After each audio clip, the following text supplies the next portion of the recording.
अस्सलाम वालेकुम स्टूडेंट, मैं आज आपको एक्सप्लेन करना चाहती हूँ जो आप लोगों ने टेस्ट दिए थे उसमें जो मिस्टेक आई थी। सबके तो 10 आउट ऑफ 10 नहीं आए, बहुत सारे बच्चों के आए भी हैं लेकिन सबके नहीं आए। पहले मैं 5 क्लास का जो टेस्ट नंबर 1 था, मैथ का टेस्ट नंबर 1, उसके बारे में डिस्कस करूँगी। फिर 6 का, फिर 7 का, इन तीनों क्लासेस का मैथ्स का टेस्ट डिस्कस करूँगी। लेकिन उससे पहले मैं आपसे रिक्वेस्ट करूँगी कि जो आप पिक्चर बनाते हो उसको फोकस करके एंगल को बहुत अच्छे से रखें। आपको अगर मैं दिखाऊं तो आप यूं करके पिक्चर बना देते हो, बिल्कुल यूं करके बना लेते हो और पिक्चर खींच लेते हो। आप थोड़ा सा यूं करके खींच के थोड़ा सा तिरछा बनाया करें ताकि आपके भी उसके पिक्चर क्वालिटी भी अच्छी आए और विजिबल भी हो सारा जो भी आपने काम किया। आप अगर अपने पिक्चर बनाई हुई पिक्चर को एक दफ़ा देख लिया करें कि टीचर के लिए सारा कुछ विजिबल है, वो सारा कुछ रीड कर सकती है। क्योंकि अगर हम कोई वीडियो बनाते हैं और आपके लिए विजिबल ना हो तो आप हमसे कह देते हैं लेकिन आपके उसमें मार्क्स नहीं करते। लेकिन जो आप हमें पिक्चर सेंड करोगे अगर वो विजिबल ना हो और हमें समझ ना आ रही हो तो हमारे लिए बड़ा मुश्किल हो जाता है कि बच्चे ने लिखा क्या था और क्या हम उसको नंबर दें या ना दें, कि हमें समझ नहीं आती कि क्या है। मैथ्स में तो इतनी प्रॉब्लम नहीं होती लेकिन बाकी सब्जेक्ट में आपके स्पेलिंग्स होते हैं तो स्पेलिंग इतने क्लियर नहीं होते। मैं आज शुरू करती हूँ 5 क्लास के टेस्ट से। 5 क्लास ने बहुत सिली मिस्टेक्स भी की हैं, वो मैं आपको बता देती हूँ। और उसमें मेरी भी एक मिस्टेक थी एक क्वेश्चन में, उसके लिए मैंने सॉरी भी कहना था कि मैंने उसमें आपको ऑप्शन नहीं दी थी जबकि उसमें गिवन होनी चाहिए थी। लेकिन बहुत सारे जो कॉमन सेंस रखने वाले बच्चे थे उन्होंने करेक्ट करके वो ऑप्शन खुद ही लिख दी थी, तो वेरी गुड। और बाकी बच्चों को मैंने उसके मार्क्स दे दिए थे क्योंकि टीचर मिस्टेक थी तो आपको मार्क्स वो बनते थे, ठीक है। तो 5 क्लास के ये देख लें, ये आपके पास इस शक्ल में होगी। आपके पास वो टेस्ट जो मैंने आपको दिया था वो इस शक्ल में था, लेकिन उससे पहले मैंने जब उसको बनाया था वो इस शक्ल में था। तो मैं इसलिए आपको इस शक्ल में एक्सप्लेन कर देती हूँ कि उसके राइट आंसर क्या थे और दोबारा मिस्टेक नहीं करना। ये नहीं करना कि जो आपको याद है आंसर तो वही लिखना है, ठीक है। ये देख लें, 5 क्लास का पहला क्वेश्चन था filling the blanks. Filling the blanks लिखा हुआ है फर्स्ट है part, the place value of 9 in the number this. सब ने लिखा था 9 मिलियन लिखा हुआ था जबकि वो मिलियन नहीं था। आप अपने नंबर को काउंट करें बच्चे, बेशक वो कुछ भी है आप काउंट करें। आपके अगर टीचर ने यहाँ एक और ज़ीरो लगा दिया तो आप उस ज़ीरो के भी बीच में शामिल करें क्योंकि टीचर ने तो यही नंबर लिखा हुआ है ना। अब ये देखें, इसका आंसर था 9 बिलियन और 9 मिलियन लिखा हुआ था बहुत सारे बच्चों ने।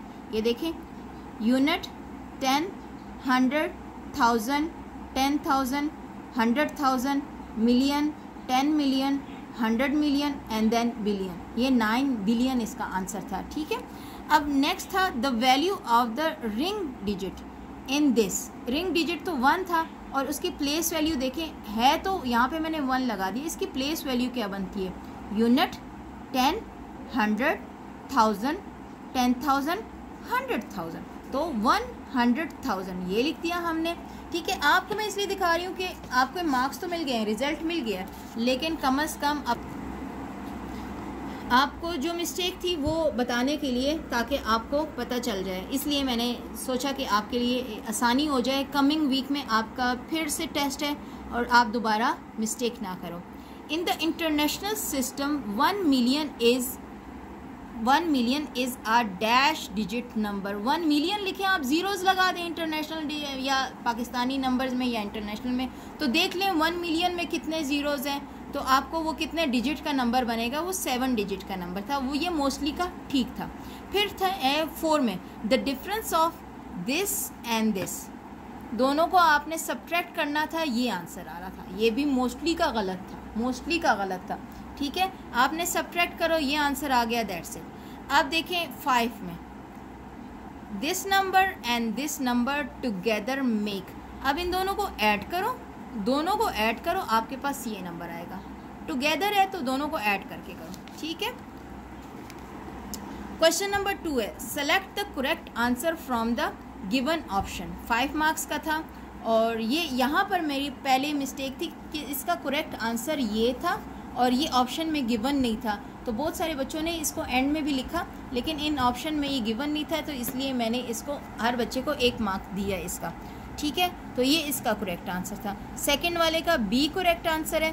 कहते हैं कि the number which is 2000 less than this is कौन सा। अगर मैं इस नंबर से 2000 लेस करूं तो बी ऑप्शन जो है ना हमारे पास करेक्ट बनती है।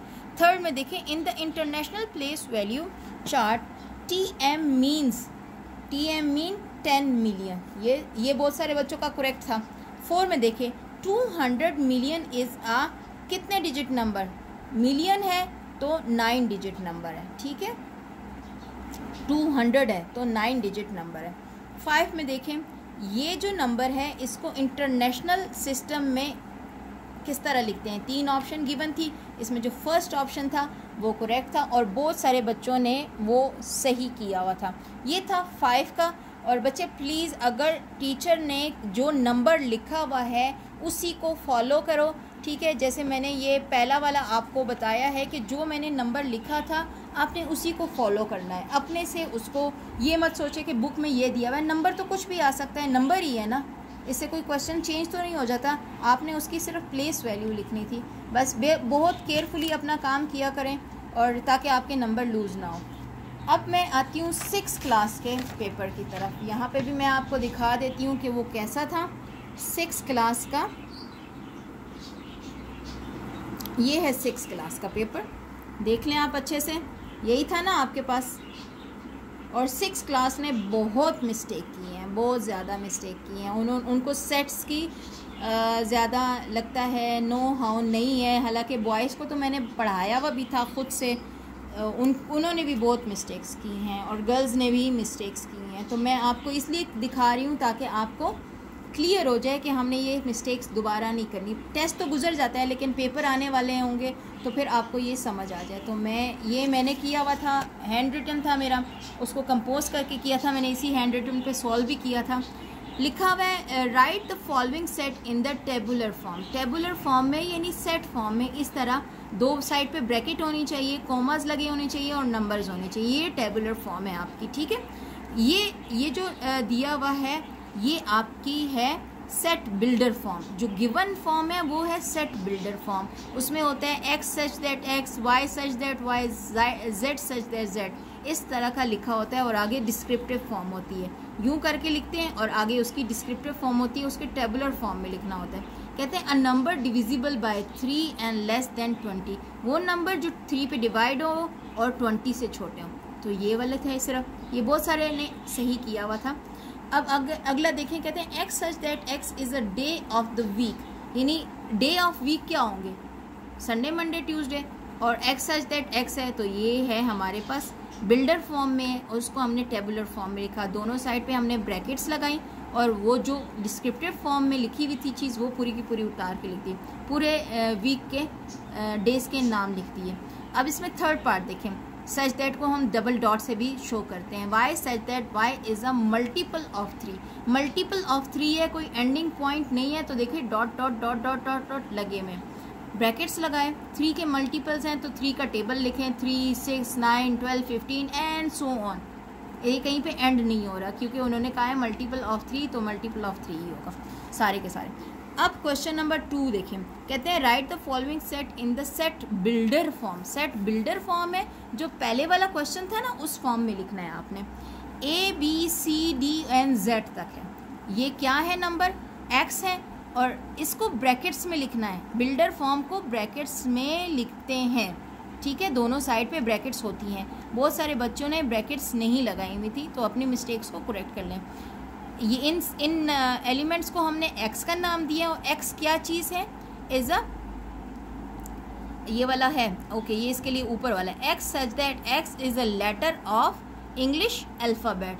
इंग्लिश या अल्फ़ाबेट, पूरा अल्फ़ाबेट सिर्फ नहीं लिखना, इंग्लिश अल्फ़ाबेट लिखना है क्योंकि ये ABC है, इंग्लिश के अल्फ़ाबेट है तो आपने इंग्लिश अल्फ़ाबेट लिखना है। इसको आपने इनको क्या नाम दिया, x का नाम दिया, और ये x किस टाइप की चीज़ है, लेटर्स हैं इंग्लिश अल्फ़ाबेट के। x such that x is letter of English alphabet, और दोनों साइड पे आपकी ब्रैकेट होनी चाहिए। इसका जो सेकंड पार्ट है वो कहते हैं 21, 28, 35, 42, 49 ब्रैकेट्स में है। ठीक है, और यानी कि टेबुलर फॉर्म में है, आपने इसको बिल्डर फॉर्म में लिखना है। तो इन नंबर्स को हमने कह दिया है एक्स दे दिया, और एक्स क्या चीज़ है, is a multiple of 7, multiple of 7 between 20 and 50। Multiple of 7 less than 50 भी लिख सकते हो, लेकिन उसमें फिर 1 से तो स्टार्ट नहीं होता, तो इसलिए बिटवीन 20 एंड 50 की है।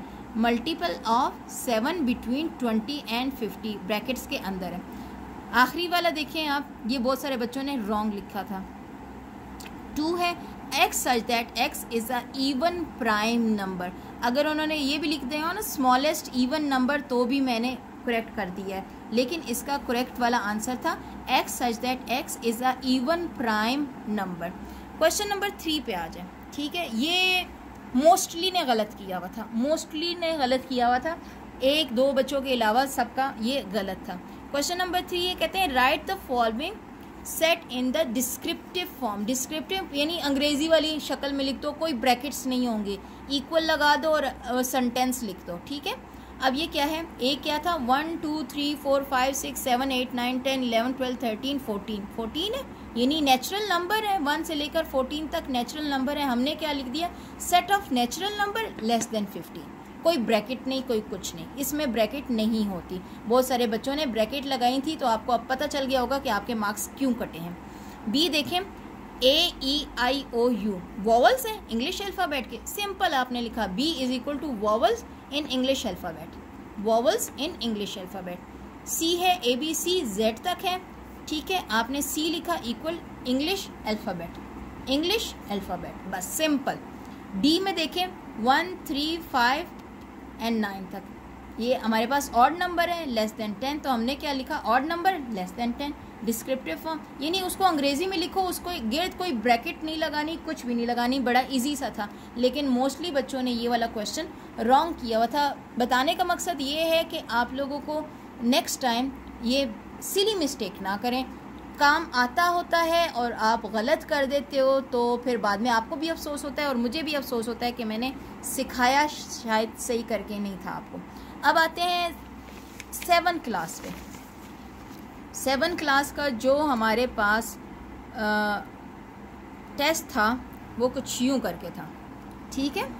ये 7 क्लास का टेस्ट है और हम इसको देखते हैं कि उन्होंने क्या मिस्टेक्स की हैं। वैसे 7 क्लास के मोस्टली बच्चों के फुल मार्क्स आए हैं, वेरी गुड 7 क्लास, लेकिन आपका टेस्ट भी बहुत आसान था। अब देखें, ये चीज़ सबको समझ आ गई थी कि ये क्या है। पहला है फिलिंग द ब्लैंक्स है, फिर ट्रू फॉल्स हैं, और फिर हमारे पास क्वेश्चन है। ब्लैंक्स हैं, जब NA आता है तो जो सेट A में जितने भी एलिमेंट होते हैं, कार्डिनलिटी ऑफ A होता है, जितने भी नंबर हैं 1 2 3, तो उसके हमने नंबर लिख दिया था। पहले का 3 था, फिर दूसरे में कितने नंबर थे, x such that x is an odd number divisible by 2। Odd number कभी भी 2 पे डिविजिबल नहीं होते, इसलिए उसमें उस सेट में कोई नंबर नहीं होगा, इसलिए वहाँ पर 0 एलिमेंट होंगे, तो नंबर ऑफ D इज़ 0, ठीक है। थर्ड में है C है, x such that x is a counting number less than 10, 10 से लेस होंगे काउंटिंग नंबर, तो 9 नंबर्स होंगे उस सेट में, तो नंबर ऑफ इन C होगा 9, ठीक है। ये था ज़्यादातर का, ये सही था। क्वेश्चन नंबर 2 देखें, state whether the following are true और false. If A intersection B is a null set, then A and B do not have common member. जब वो A उन दोनों की इंटरसेक्शन नल है, उसमें कुछ भी नहीं आ रहा, कॉमन कुछ भी नहीं आ रहा, तो जाहिर है नल सेट होगा, तो इसका मतलब है स्टेटमेंट ट्रू है। आगे क्या कहते हैं, the cardinality of the set of the positive integer is infinity. Positive integer क्या होते हैं, 1 2 3 4 5 6 7 चलते जाओ, उसकी कार्डिनलिटी क्या होती है, यानी नंबर उसमें कितने होंगे हमें क्या मालूम, इन्फिनिटी जाएंगे ना, तो इसलिए ये भी ट्रू है। अब ये है एक number is a null set, इसमें भाई एक 0 नज़र आ रहा है ना, तो ये नल सेट नहीं है, तो ये फॉल्स है, ठीक है। ये भी ज़्यादातर का ठीक था। अब ज़रा आ जाएं आप लास्ट क्वेश्चन पे। Select the correct answer from the given option. 4 marks का था। If A is equal to this, B is equal to this, then what will be A minus B। A में से B के minus कर दो, तो A में से जब मैंने B के माइनस किया, इवन माइनस कर दिया, तो बाकी ऑड रह गए, तो फर्स्ट ऑप्शन हमारे पास करेक्ट थी।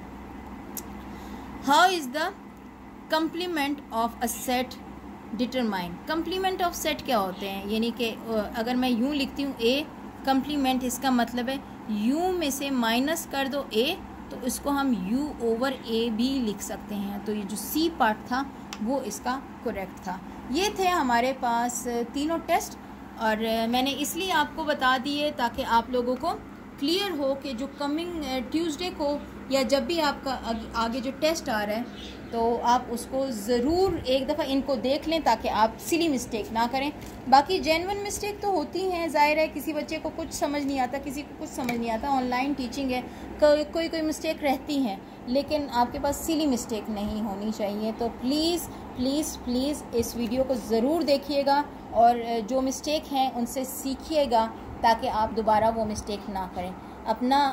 और मम्मा पापा को कहें कि जो भी आपने पिक्चर्स बनानी है ना, मम्मा या पापा जो भी पिक्चर बना रहे हैं, एक दफ़ा बनाने के बाद उस पिक्चर्स को देखें ज़रूर, ठीक है। जल्दी में उसको सेंड ना करें, एक दफ़ा देख लें कि अगर आपको समझ आ रही है तो हमें भी समझ आएगी, ठीक है।